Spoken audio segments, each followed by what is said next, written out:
Lampung ini sebetulnya kalau menggarap serius potensi wisata baharinya itu menurut saya sangat gampang sekali, karena tadi saya bilang memang ya itu garis pantainya itu semuanya kayaknya nggak ada yang pasirnya warnanya gelap itu nggak ada kayak gitu. Pasir putih semua ya, dan laut. Kita juga ingin mempermudah orang untuk mengenal Lampung dari sisi pariwisatanya, begitu. Jadi itu tadi, karena saking banyaknya hidden gems itu orang nggak tahu gitu kan. Jadi cintailah apa yang menjadi surrounding kita, di sekeliling kita, sebelum kita berpikir jauh-jauh ke depannya. Selamat sore Kupas TV Lampung, ketemu lagi di program kesayangan kita Kupas Podcast. Bersama saya Reni Agustina, dan pada sore ini kita akan mengangkat tema yaitu perkembangan pariwisata dan ekonomi kreatif Lampung. Hari ini Provinsi Lampung berulang tahun yang ke-58 tahun. Tentu di waktu yang berbahagia ini, masyarakat menginginkan daerahnya terus berkembang. Tidak terkecuali sektor pariwisata dan ekonomi kreatif pastinya, yang beberapa tahun belakangan ini mengalami kebelakangan ya, karena dilanda pandemi COVID-19.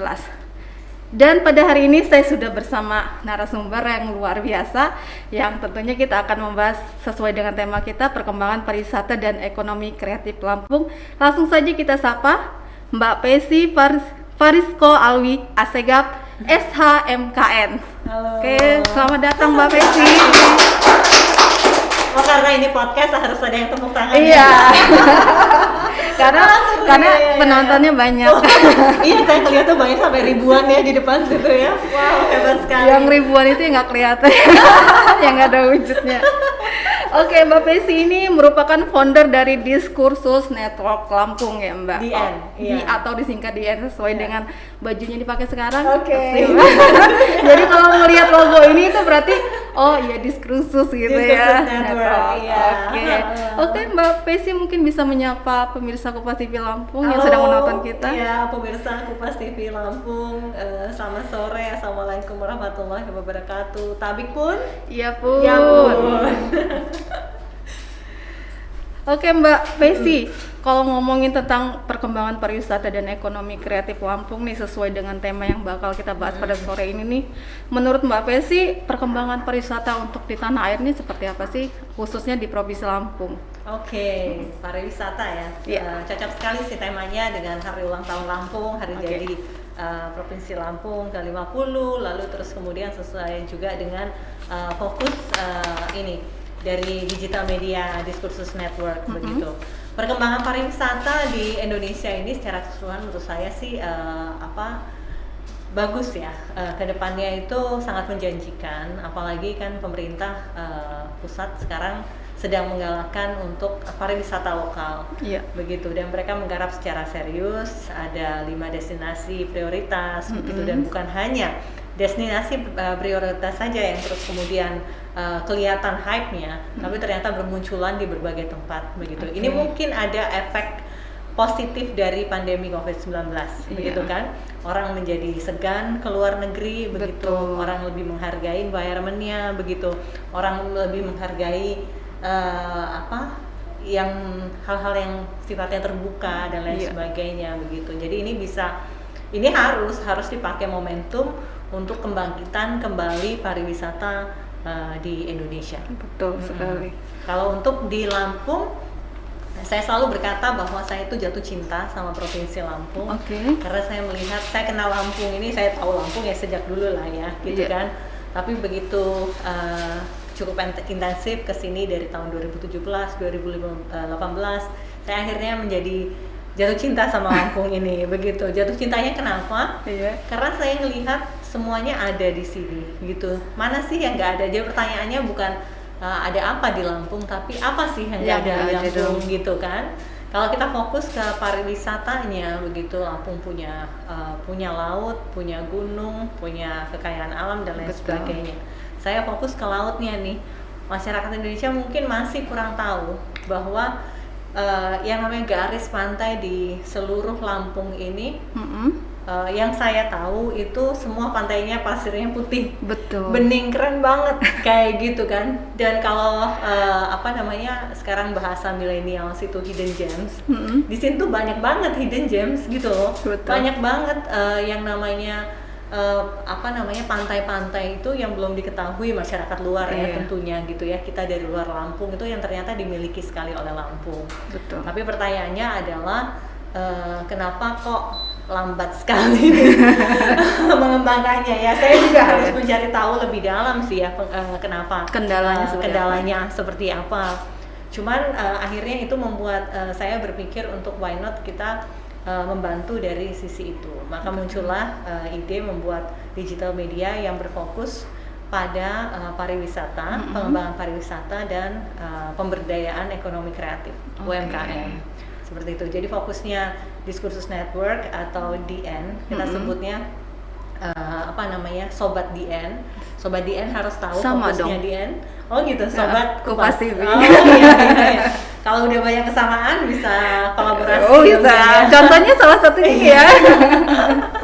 Seperti itu adalah kita ingin membantu mempromosikan pariwisata di Lampung ini, seperti itu. Oke, jadi DN sendiri itu kedepannya akan fokus untuk perkembangan pariwisata dan ekonomi kreatif di Lampung gitu ya Mbak? Iya.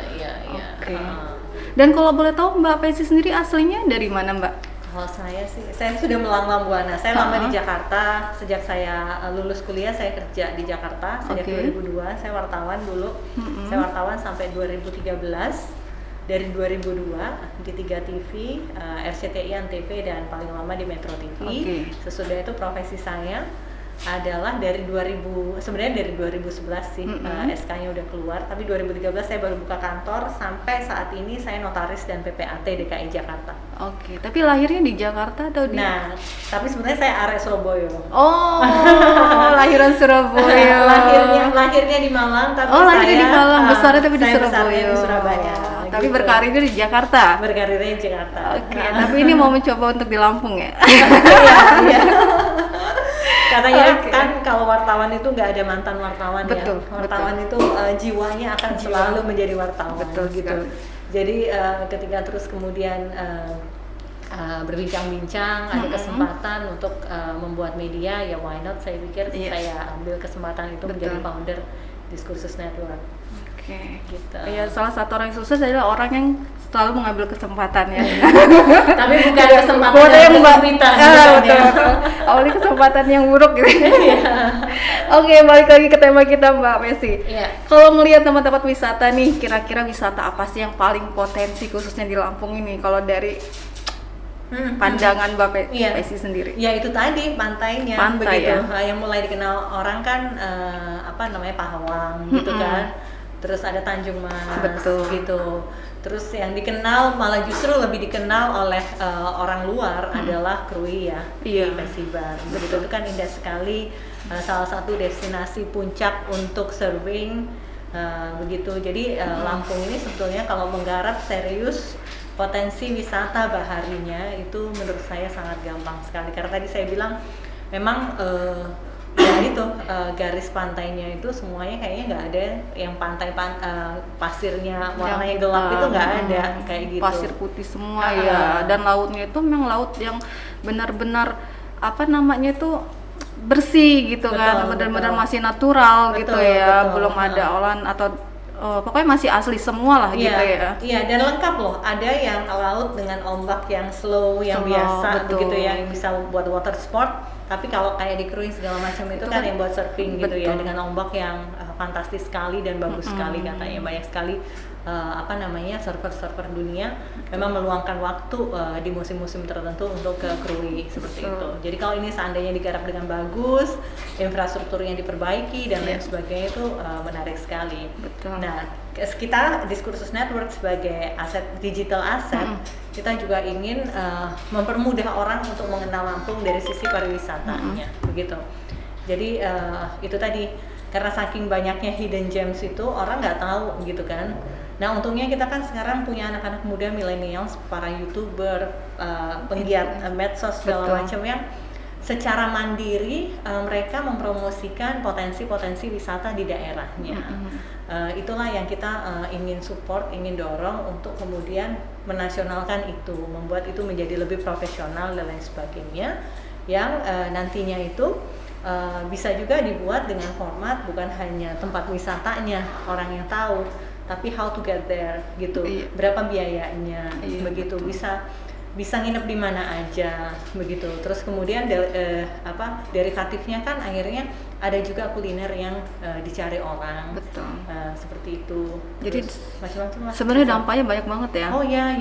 Dari mungkin oleh-olehnya, kayak cenderamata segala macam, ya kan, makanannya gitu kan, terus lingkungan di situ, tempat menginap segala macam, ya. Betul. Jadi kalau seandainya tempat wisata itu dikembangkan, mungkin kalau satu tempat wisata dan daerah situ pasti maju ya Mbak ya, apalagi yang mungkin yang agak-agak yang dalam gitu ya, kayak emang lingkungan di situ atau masyarakat di situ yang boleh dibilang masih kurang lah gitu kan, bisa dimanfaatkan untuk jadi tempat menginap. Betul. Gitu ya. Jadi bisa jadi apa namanya, padat karya. Betul. Gitu ya, bisa dikaryakan, begitu bisa menghasilkan, merekanya bisa menghasilkan, bisa bekerja di daerahnya sendiri. Betul. Begitu, menjadi tuan di daerahnya sendiri. Begitu, jadi efeknya itu luar biasa. Okay. Tapi selain daripada itu, kita juga fokus, Diskursus Network juga fokus pada pemberdayaan ekonomi kreatif atau UMKM. Di Lampung itu sendiri tercatat ada 200.000 UMKM. 200.000 UMKM gitu. Tapi yang kita kenal kan cuma beberapa ya. Betul. Ya, begitu. Nah, UMKM ini memang masalah klasiknya di seluruh Indonesia menurut saya adalah jualan mereka bagus, keren gitu. Kalau kerajinan tuh keren banget gitu ya. Yang bikin gitu, kalau makanan itu juga enak banget.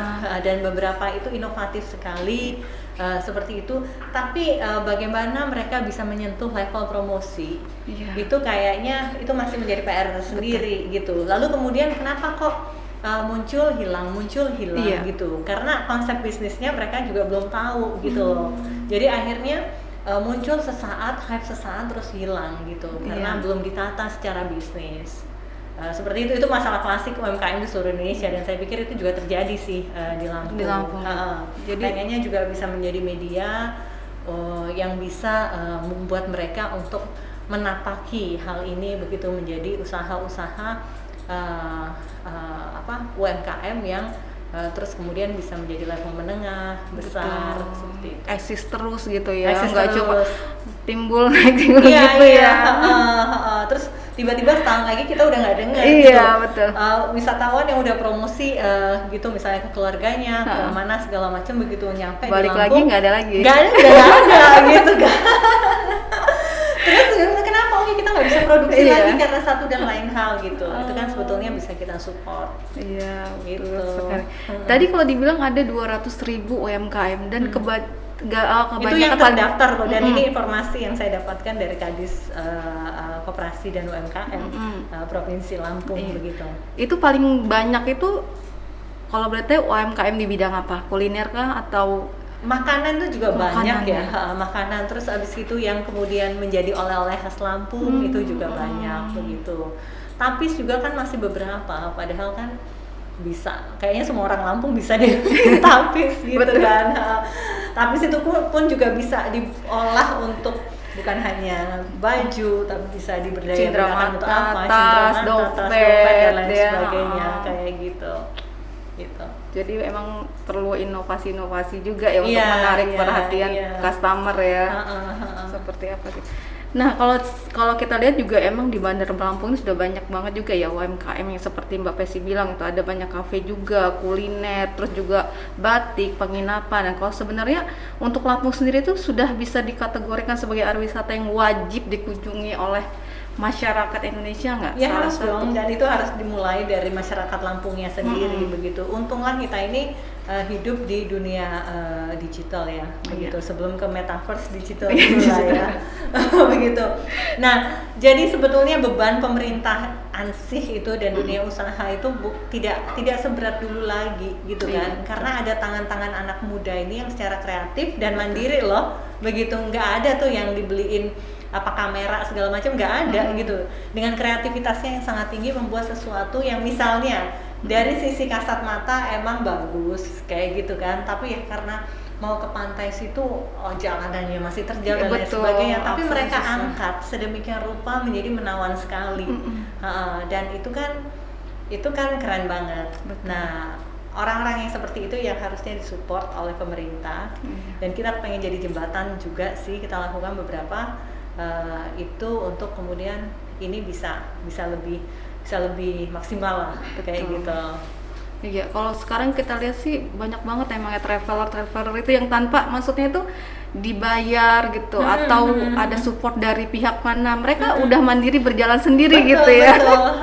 Sehingga kadang kita juga kalau mencari referensi tempat wisata kita buka sosial media ya. Iya, malah lebih percaya gitu kan daripada terus kemudian ada media-media yang mainstream gitu. Sayangnya ini semua masih seperti berserakan gitu ya, berceceran gitu ya. Orang-orang ini tidak akan mungkin bisa kita ayo ke sini kayak gitu, ayo kita rangkum, kita naungi, enggak gitu, karena karakteristik millennials adalah ingin bebas, betul, free like a bird kayak gitu kan. Yang ada jangan kita naungi gitu, tapi kita ajak kolaborasi. Itu yang dilakukan oleh Disruptive Network sih. Jadi lebih menggandeng lah ya, daripada lebih kayak memberikan dorongan atau aturan gitu. Oke. Dan balik lagi nih, kalau tadi kan yang paling menarik itu laut di Lampung ya Mbak Pesi. Kalau menurut Mbak Pesi sendiri itu daerah mana sih yang paling sangat berpotensi lautnya? Apakah di daerah Krui, Pesibar itu kan lautnya sepanjang Tanjung Setia sampai itu apa namanya itu? Yang sering Setia, terus Mandiri, Labuan, segala macam sampai Labuan Jukung ya. Itu kan pantai semua, atau di daerah pesisir gitu, yang paling menarik menurut Mbak Pesi? Kayaknya semuanya menarik. Tapi itu tadi karakternya memang berbeda-beda. Kalau yang lain itu selain di Krui, itu memang functionnya itu lebih ke water sport ya, gitu. Tapi kalau kemudian yang di Krui itu memang fungsinya untuk surfing ya, seperti itu. Karena ombaknya besar ya. Kalau seandainya memang ya memang butuh kolaborasi ya, ada grup yang datang secara nasional begitu dan lain sebagainya untuk bisa memajukan bersama. Tapi saya apresiasi gubernur saat ini yang kemudian sudah mulai ya, bukan mulai sih, dari dulu memang sudah oke ya. Kan ada yang namanya proyek nasional Bakau Harbor City, gitu. Nah itu kan Bakauheni itu kan pintu masuk ya, pintu masuknya Lampung kayak gitu kan, apalagi kalau kita naik ferry dari Merak kayak gitu. Nah Bakau ini kan digarap serius dan menjadi proyek pemerintah pusat juga begitu, yang kemudian nanti efeknya itu bisa, menurut saya bisa menjamur potensi-potensi lokal di sana. Informasinya kan ada beberapa grup besar yang juga akan meramaikan Bakau Harbor City ini, Bakau Harbor Front ya, kayak gitu. Jadi ada harbornya, terus itu nanti dari Bakau itu orang bisa stopping by ke beberapa tempat di Lampung yang seinian sama Bakau, seperti itu. Lalu kemudian yang saya dengar ada juga theme parknya yang akan dibangun, jadi wajah halaman depan Lampung ini sudah mulai terbenahi sih menurut saya gitu. Tinggal nanti ke belakang-belakangnya kayak gimana gitu. Jadi jangan biarkan anak cucu kita ini hanya mengenal Lampung, pertama transmigrasi, dan yang kedua Waikambas gitu. Masih banyak sekali. Itu bagus, Waikambas oke banget gitu ya. Tapi selain daripada itu masih banyak sekali potensi yang bisa digarap. Betul sekali. Gunung-gunung juga banyak sekali di Lampung ini ya.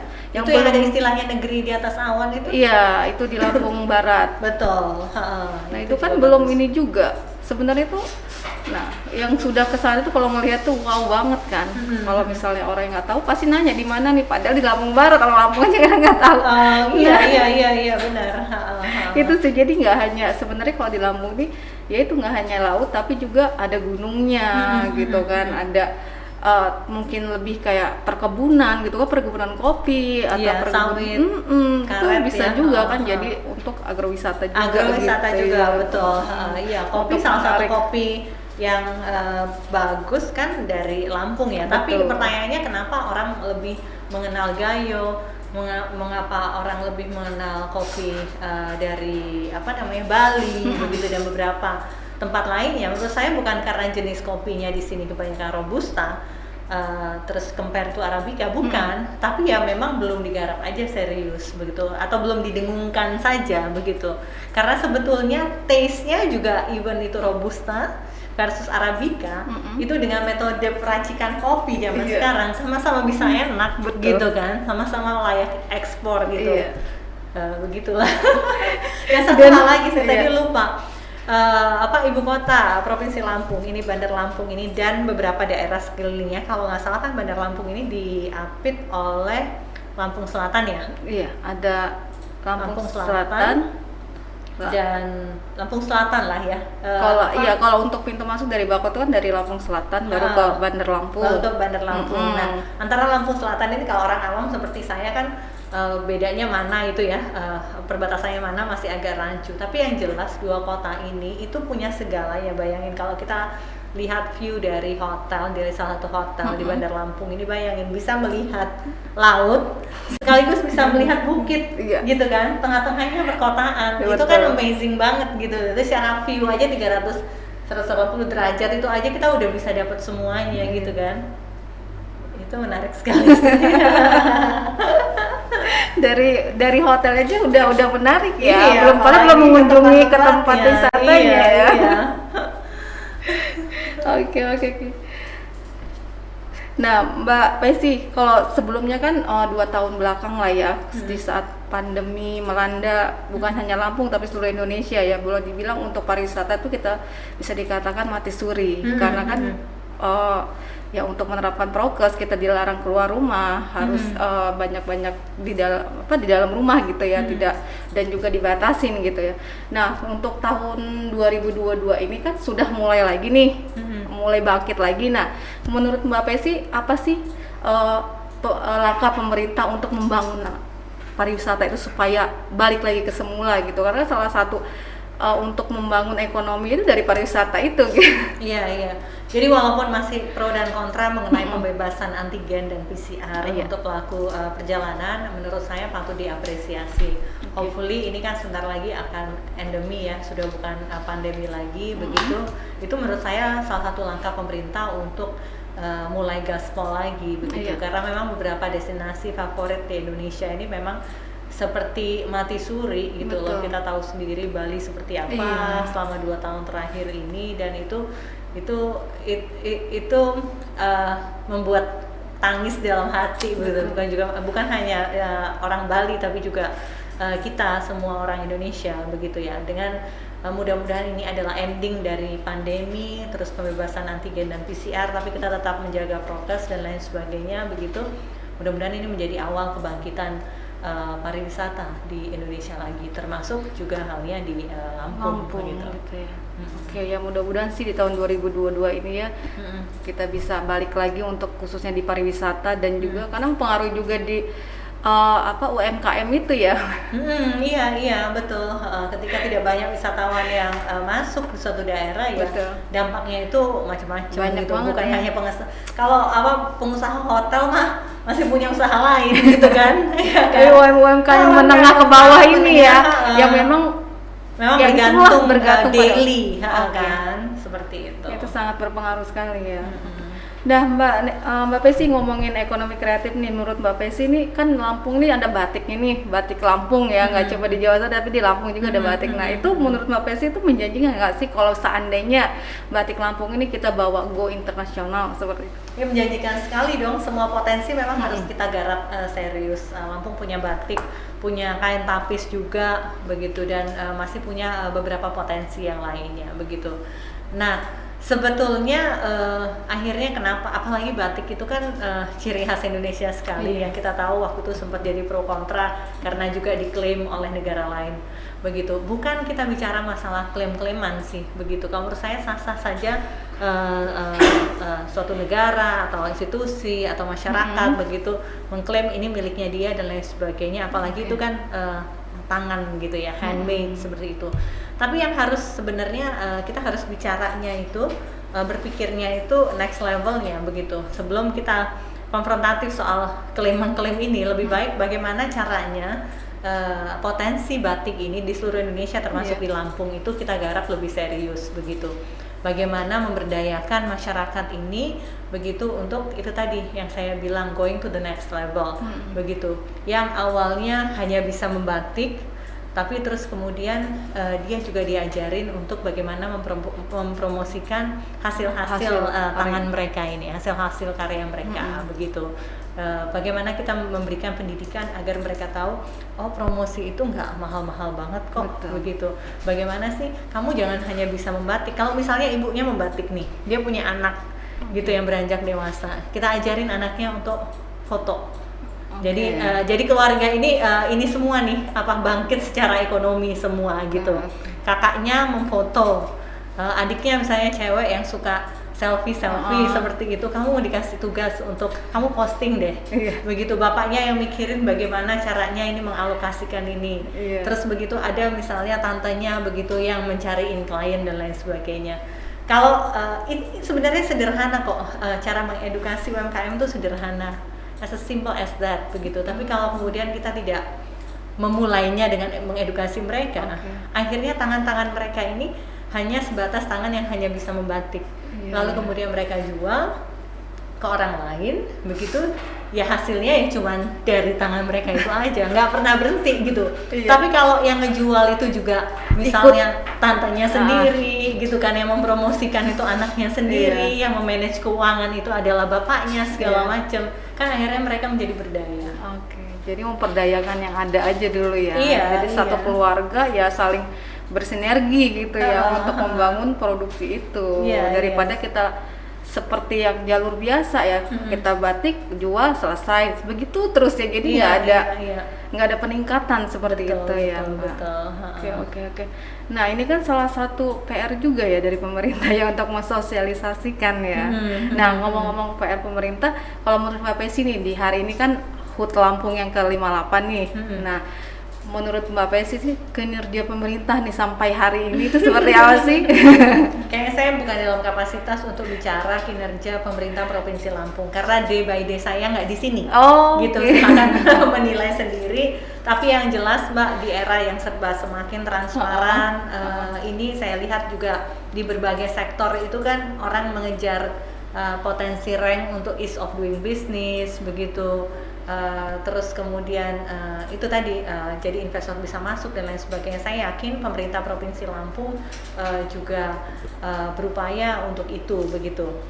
Dan kemajuan mereka juga patut diapresiasi, termasuk tadi salah satu contohnya yang Harbor City Front itu bakal Henley Harbor Front seperti itu kan, kalau itu memang udah jadi sesuai dengan ekspektasi semua orang, itu kan bisa menjadi halaman yang indah sekali untuk Lampung, untuk kemudian bisa digarap di tempat-tempat yang lainnya di dan pastinya bisa memajukan daerah situ juga ya, khususnya masyarakat di situ. Bayangkan berapa wisatawan yang datang ke situ, dan di daerah situ kayak contohnya rumah-rumah warga di situ yang bisa dikelola untuk jadi penginapan, terus memproduksi untuk buka UMKM berupa bisa kuliner kan, Cendramata situ udah kebayang ya dampaknya luar biasa ya, khususnya warga situ ya. Terus juga pastinya transportasi gitu kan, seperti udah aduh jadi pengen buka usaha di sana. Kalau tadi kan ngomongin pemerintah nih ya, kalau seandainya Mbak Pesi berandai-andai ini ya, kalau berandai-andai menjadi bagian dari pemerintah gitu, Mbak Pesi akan lebih mengenalkan pariwisata apa nih? Bagian dari pemerintah ya? Nggak perlu menjadi bagian pemerintah sih. Nggak perlu. Jadi, saya nggak perlu berandai-andai, hidup saya nggak berandai-andai. Saya lakukan aja apa yang ada di depan saya. Gitu inilah founder dari DN gitu ya.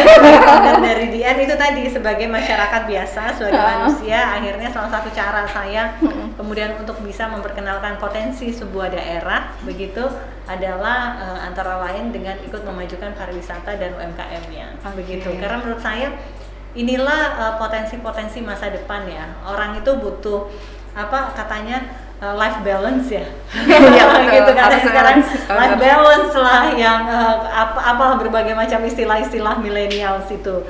Dan salah satunya untuk membuat life balance adalah ya ke objek wisata gitu kan. Jadi jangan jauh-jauh dulu ke luar negeri dan lain sebagainya, kita nikmati aja potensi-potensi di sekeliling kita. Begitu. Itu yang murah dan yang tidak kalah menariknya. Gitu. Karena pikiran kita adalah selain efisien juga buat diri kita masing-masing dan keluarga, dengan seperti itu kita juga memberikan kontribusi positif untuk memperbaiki potensi kehidupan ekonomi masyarakat di sekeliling tempat wisata tersebut. Dan mungkin satu lagi ya Mbak Pesi, mindset juga kayaknya harus dirubah ya, karena masyarakat ini kalau dia cuma liburan atau wisata ke dalam kota gitu ya, contohnya misal orang Lampung nih, cuma jalan-jalan ke Lampung itu kayaknya biasa aja gitu. Tapi kalau dia jalan-jalan keluar kota kayak ke Bali, ke Bandung, dia kayak ada kebanggaan sendiri, padahal di Lampung kan potensi juga sama gitu, bagus-bagus ya. Jadi kadang mindset ini juga yang harus dirubah ya. Tapi harus mindset bangga seperti itu gitu. Menurut saya mindset seperti itu nggak berlaku ya di millennials kita zaman now ya, di millennials Indonesia dimanapun berada menurut saya. Karena apa ya, buktinya mereka posting tuh gitu, mereka dari daerah Tanggamus mereka posting apa yang ada di Tanggamus, mereka dari Lampung Tengah mereka posting apa yang ada di Lampung Tengah begitu. Dan karena mereka lah kan kita akhirnya tahu begitu loh mengenai potensi-potensi yang ada. Dan di beberapa kota di Bandar Lampung ini juga sudah menjamur kayak kedai kopi, kafe-kafe kayak gitu yang lucu-lucu kayak gitu kan. Itu juga geliat perekonomian yang patut diacungi jempol juga sih gitu. Oke Mbak Pesi, nah selama udah berapa kali kayaknya udah sering banget ya, dari tahun berapa nih yang sering ke Lampung gitu kan? Dari 2017 ya, udah mondar-mandir ke Lampung gitu.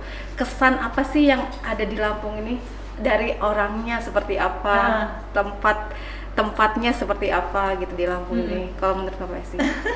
Orangnya baik-baik ya, ramah-ramah ya. Terus supel-supel dan ini salah satu potensi positif Lampung untuk bisa menjadi, let's say kalau kita bicara Bali ya, kayak gitu adalah orangnya itu open, terbuka terhadap orang luar, orang baru begitu kan. Saya rasakan, saya dan keluarga merasakan hal itu. Kita diterima secara welcome, walaupun kita kan nggak berdomisili di sini, kita nggak tinggal di sini, tapi setiap kali ke sini kita berkegiatan segala macam, mereka welcome, mereka sangat membantu dan lain sebagainya. Kita jadi banyak teman, banyak relasi di ini. Itu kan salah satu faktor masyarakat yang tidak menutup diri gitu. Kalau nggak menutup diri kan mereka akan terbuka terhadap siapapun, termasuk juga wisatawan gitu.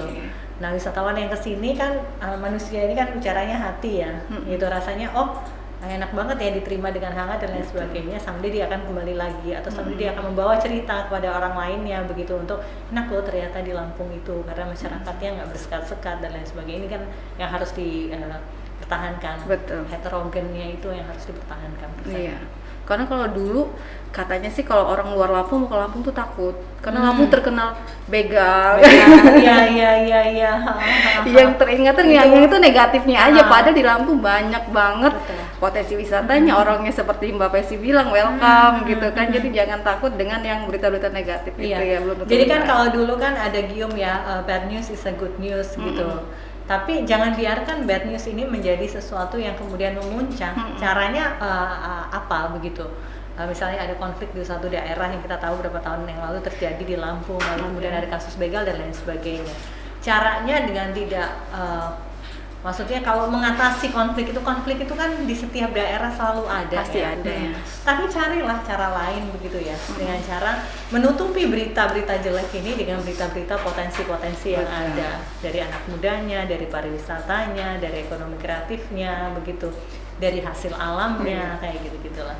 Jadi bad news juga nanti akan tenggelam sendiri tenggelam orang udah lupa gitu kan. Oke, Mbak Pesi, nggak kerasa nih udah 30 menit kita ngobrol-ngobrol. Terima kasih. Dan sama-sama. Ini dong closing statement dari obrolan kita selama 30 menit ini tentang pariwisata dan ekonomi kreatif buat pemirsa Kupas TV Lampung. Oke, closing statementnya adalah Lampung punya banyak sekali potensi pariwisata dan ekonomi kreatif juga harus diberdayakan begitu. Jadi cintailah apa yang menjadi surrounding kita, di sekeliling kita, sebelum kita berpikir jauh-jauh ke depannya begitu. Itu sih. Dan jangan lupa juga saksikan diskursus Network di saluran YouTube-nya Diskursusnet gitu. Kita punya cukup banyak playlist. Ada ini sebentar lagi jam 5, nggak apa ya? Nggak apa-apa. Jam 5 sore kita punya 5 PM at Lampung. Itu program setiap jam 5 sore kita wawancara dari satu tempat ke tempat yang lain mengenai current news lah yang terjadi selama 1 minggu ini.